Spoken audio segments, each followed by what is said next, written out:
Hi, I'm Laura Goodenow, producer of Year by the Sea with Alexander Janko, writer, director, composer of Year by the Sea. Year by the Sea is a baby boomer coming-of-age story based upon New York Times best-selling memoir A Year by the Sea by Joan Anderson. And Alexander Janko, maybe you could tell us a little bit about how the book found you and what made you want to turn this book into a movie. It was kind of an interesting story. About 7 years ago, back in 2008, 2009, I came home from the YMCA from a swim, and there was this mildewy, dusty jacket, like this book on the kitchen counter, and I picked it up, and the opening sentence was, "The decision to separate seemed to happen overnight," and I was at a career crossroads, trying to figure out what I wanted to do professionally, and also at a personal crossroads. And the concept, the idea, the notion of sort of finding yourself questioning what to do next really resonated. And so I started reading it, and I couldn't put it down.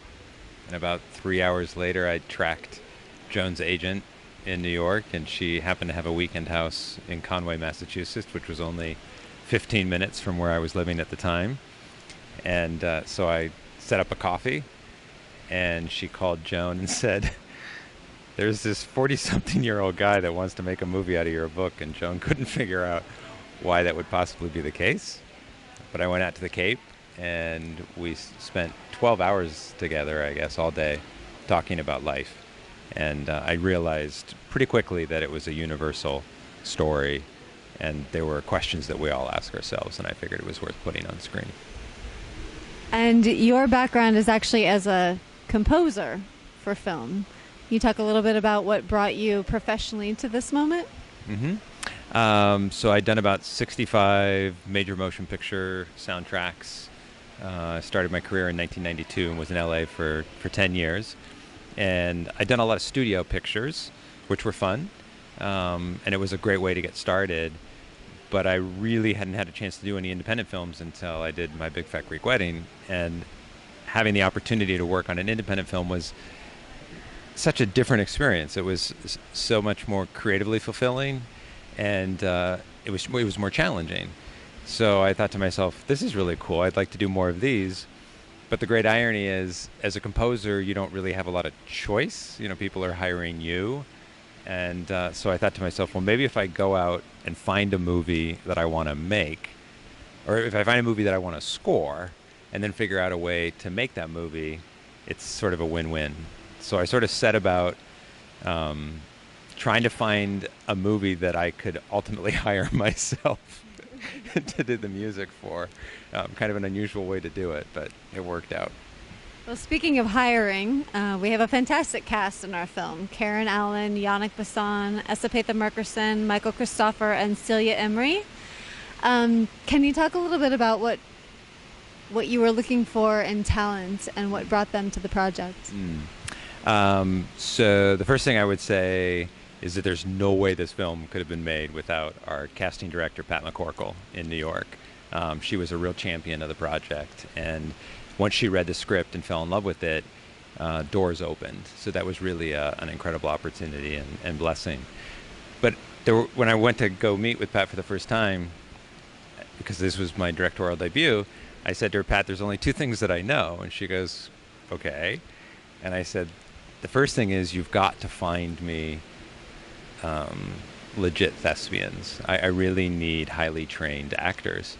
Because I knew from my experience doing scores and recording with a lot of the musicians across the world and working with the finest musicians, that it would be really important for me to be able to have people who had a command of their craft. So I wouldn't have to worry about, are they going to show up, are they going to know their lines, are they going to know, are they going to have the technique? And are they going to be able to, really collaborate and help me? So that was one thing I knew. And she said, "Great," which was sort of an unusual thing for a casting director, because so often directors come in and say, "Can you get me this star? Can you get me this star?" And, that's all they're focused on. And yes, I was cognizant of the fact that, we needed to market the movie, but I really wanted actors who, could strut their stuff. So that was sort of the first golden rule. And then she said, "What's the second thing?" And I said, "You really need to find me 3 women who are real women. And she said, what do you mean by that? And I said, no work. I think that Joan's story is about the authentic self, and it's about truth, and it's about the inward just as much as it is about the outward. And it's so hard, I think, today with the presence of media in our culture, and just a lot of the issues, that women have to face about body and body image and stuff. And I didn't want to put plastic up on the screen. I didn't want to have an unnatural woman telling a very natural story. So we found these 3 amazing actors. All 3 of them are over 60, and it was very heartening. They actually shared stories about how there were certain times in their career where studios or agents or even managers told them, you're going to have to get some work done. And they were like, why? And they're like, well, because if you want this part, they're going to want you to do some work. And they all had the integrity and the courage to say no. But I think that was a real rare trait. I think there's a lot of women who feel that pressure. So we started with that. And ironically, the first actor to actually sign onto the project was Michael Christopher. So it's a film predominantly about women, but the first actor that came on board was this wonderful writer director in his own right, Pulitzer Prize winning writer, actor, director. And I think that's probably what opened the door to the level of talent that ultimately came to the movie, because once they realized that Michael had given his blessing, everybody wanted to come in and talk to us. And how, for me, Karen Allen, she just embodies so much of what this story is about. It's never too late to reclaim your life. She has this beautiful effervescence, and the minute that she smiles, she's like a teenager, and it's so adorable. And Ipetha is a riot. I'm not sure how many people realize how funny she is, but she really has this totally comedic self that she just wanted to let rip. And so she was really excited to come and do something that she's not been able to do, before. And Celia Imrie was a total fluke. I think Pat McCorkle was at some party and was introduced to Celia, and she was lamenting how here she was in the States and she wasn't able to get a job because, issues with work permits and, being British and all this kind of stuff. And Pat, I think, just sort of smiled and said, well, I think there might be a possibility. And she called me and said, what would you think about, Celia for the role of Erickson? And I said, yes. So she said, well, can you come into New York and meet with her? So it really happened. What's so interesting about the process is it was a 7-year process, but that 7 years was very, very, very, very, very, very long. And then we had 22 days to shoot the movie, and it was very fast. So it was kind of like you stretch out this accordion as in development. It's like you open the accordion and all the air pulls, and it goes open, open, and open, and open, and open, and open. And then it's like you get greenlit and get the cast and everything. It's like whoosh, it all closes down, and the whoosh of air just comes out. But it's a fun experience. So what was your favorite moment, if you can recall one, on set during those 22 days on Cape Cod? I don't know why this just popped into my head, but we did a lot of things, or I did a lot of things that a first-time director never should do, and one of them was shoot on water. And so we had this entire, safety crew and Marine guys that were giving us instructions every day, what to do, what not to do. And every day they read us the riot act about these life jackets that we had to have on for safety reasons. And they were the kinds that had the cartridges in them so that they would be activated once you hit the water. But they also had a ripcord, and they said, don't touch the ripcord, don't touch the ripcord.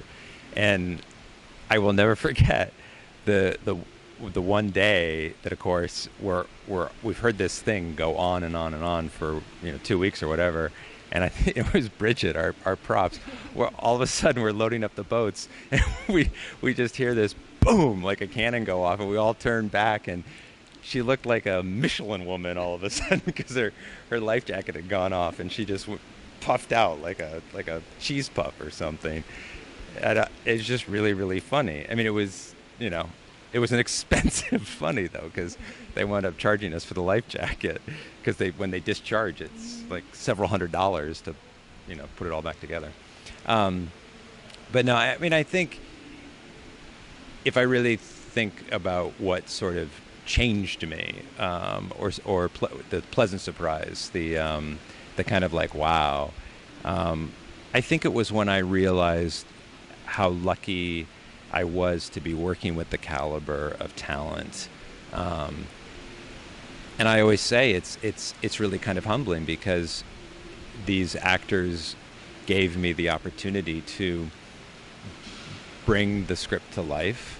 And I just sort of sat back and was able to bear witness to their brilliance. And it's kind of like being on stage, not even in the front row, but on stage every day with these masters of their craft. And it's to see that vulnerability, to see that artistic integrity, to see that willingness to kind of go somewhere was really beautiful. Well, and that's been translated on screen. We've screened it. This will be our 7th film festival. We've won 2 audience awards. You won 2 screenwriting awards. Karen Allen has won 2 actor awards. We won a Best Picture and just a Best Ensemble as well. So it seems to be the audience is responding to the film. And I thought maybe you'd want to share the story of some of the responses that we've gotten from people about how the film has touched them. I call it the powder room effect, which is really kind of fun. At all the screenings that we've gone to, we've had friends and family or somebody who was familiar with us or the production, and they would always come back with these amazing stories about the women's powder room after the film, and how these women are sort of invigorated and talking about how it made them feel like it truly was never too late to reclaim their life. And they walk out of the theater charged or recharged or re-energized. And I mean, that really is sort of the point and the message of the movie, which is just because we're at midlife or have crossed over midlife, that's not the end. That's just the beginning. And I think, sadly, our culture and the messages that we get sent are, the opposite of that. And so when you're confronted with all these messages, it's hard to believe that little voice inside of you. Like Celia Imrie, who did this beautiful interview just a couple of weeks ago, she said she worked with this director on stage who I thought was such a beautiful idea. He lined up all the actors on stage. He said, I want you to line up according to the age that you think you still are. He didn't want them to line up with the actual physical age that they were, but the age that they felt. And Celia evidently was standing at the beginning of the line. And so he asked, well, what age are you? And she said, 26. And that totally hit me in that I don't feel myself 46, even though I am. I feel the same excitement every day that I did 20 years ago about life. And I think when you talk to people who are in their 60s and 70s and 80s, they don't necessarily feel like they're the wise one, and they don't necessarily feel like they're the old one. They still, like we all do, have dreams and aspirations and inspirations, and they want to be able to experience them and express them. So our movie's about that. And I think by the end of it, what's so exciting is these men and women leave a theater thinking, I'm just getting started, which is a really cool thing to be able to offer people. Well, hopefully we're just getting started too, and that we will ultimately be in theaters and available for streaming. So people can follow us on Facebook at facebook.com/yearbythesea or on our website, yearbythesea.com, to find out where we're going next and what our next steps will be as well.